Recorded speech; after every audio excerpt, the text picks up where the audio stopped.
Chances Folly by Zilmak Golg. Read by Calvin Wilda. By the time she was 16, Minerva Aeolos had been an unwelcome guest in every shop and manor in Balmora. Sometimes she would take everything of value within, other times it was enough to experience the pure pleasure of finding a way past the locks and traps. In either situation, she would leave a pair of dice in a prominent location as her calling card to let the owners know who had burgled them. The mysterious ghost became known to the locals as Chance. A typical conversation in Balmora at the time. "My dear, whatever happened to that marvelous necklace of yours?" "My dear, it was taken by Chance." The only time when Chance disliked her hobby was when she miscalculated, and she came upon an owner or a guard. So far, she had never been caught, or even seen, but dozens of times she had uncomfortably close encounters. There came a day when she felt it was time to expand her reach. She considered going to Vivek or Gnisis, but one night at the 8 Plates, she heard a tale of the Heron Ancestral Tomb, an ancient tomb filled with traps and possessing hundreds of years of the Heron family treasures. The idea of breaking the spell of the Heron tomb and gaining the fortune within appealed to Chance, but facing the guardians was outside of her experience. While she was considering her options, she saw Ulister Moresby sitting at a table nearby, by himself, as usual. He was a huge brute of a Breton who had a reputation as a gentle eccentric, a great warrior who had gone mad and paid more attention to the voices in his head than to the world around him. If she must have a partner in this enterprise, Chance decided, this man would be perfect. He would not demand or understand the concept of getting an equal share of the booty.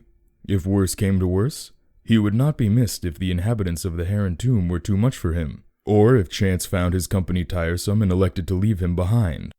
"Ulister, I don't think we've ever met, but my name is Minerva," she said, approaching the table. "I'm fancying a trip to the Heron Ancestral Tomb. If you think you could handle the monsters, I could take care of unlocking the doors and popping traps. What do you think?" The Breton took a moment to reply, as if considering the council of voices in his head. Finally, he nodded his head in the affirmative, mumbling, Yes, proper rock, hot steel, chitin, walls beyond doors, 53, 2 months and a back." "Splendid," said Chance, not the least put off by his rambling. "We'll leave early tomorrow." When Chance met Ulister the next morning, he was wearing chitin armor and had armed himself with an unusual blade that glowed faintly of an enchantment.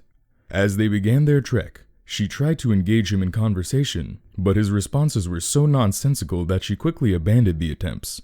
A sudden rainstorm swelled over the plain, dousing them, but as she was wearing no armor and Ulister was wearing slick chitin, their progress was not impeded. Into the dark recesses of the Heron Tomb they delved. Her instincts had been correct. They made very good partners. She recognized the ancient snap-wire traps, deadfalls, and brittle backs before they were triggered, and cracked all manners of lock.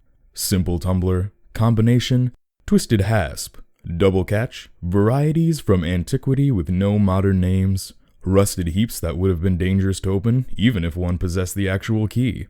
Ulister, for his part, slew scores of bizarre fiends, the likes of which Chance, a city girl, had never seen before. His enchanted blade's spell of fire was particularly effective against the frost Atronachs. He even saved her when she lost her footing and nearly plummeted into a shadowy crack in the floor.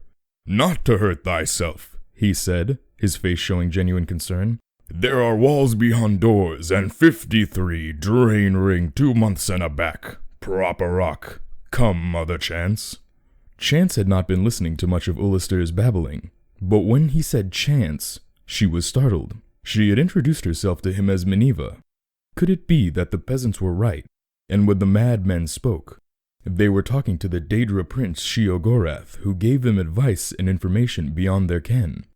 Or was it rather, more sensibly, that Ulister was merely repeating what he had heard tell of in Balmora, where in recent years, Chance had become synonymous with lockpicking? As the two continued on, Chance thought of Ulister's mumblings.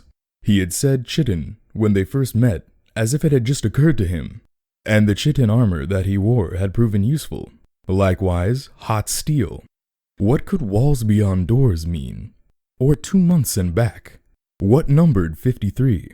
The notion that Ulster had possessed secret knowledge about her and the tomb that they were in began to unnerve Chance. She made up her mind to abandon her companion once the treasure had been found. He had cut through the living and undead guardians of the dungeon. If she had merely left by the path they had entered, she would be safe without a defender.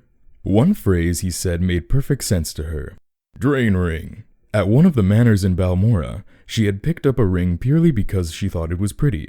It was not until later that she discovered that it could be used to sap other people's vitality. Could Ulster be aware of this? Would he be taken by surprise if she used it on him? She formulated her plan on how to best desert the Breton as they continued down the hall. Abruptly, the passages ended with a large metal door secured by a golden lock. Using her pick, Chance snapped away at the 2 tumblers and the bolt, and swung open the door. The treasure of the Heron tomb was within. Chance quietly slipped her glove off of her hand, exposing the ring as she stepped into the room. There were 53 bags of gold within. As she turned, the door closed between her and the Breton. On her side, it did not resemble a door anymore, but a wall. Walls beyond doors. For many days, Chance screamed and screamed as she tried to find a way out of the room. For some days after that, she listened dully to the laughter of Shia Gorath within her own head.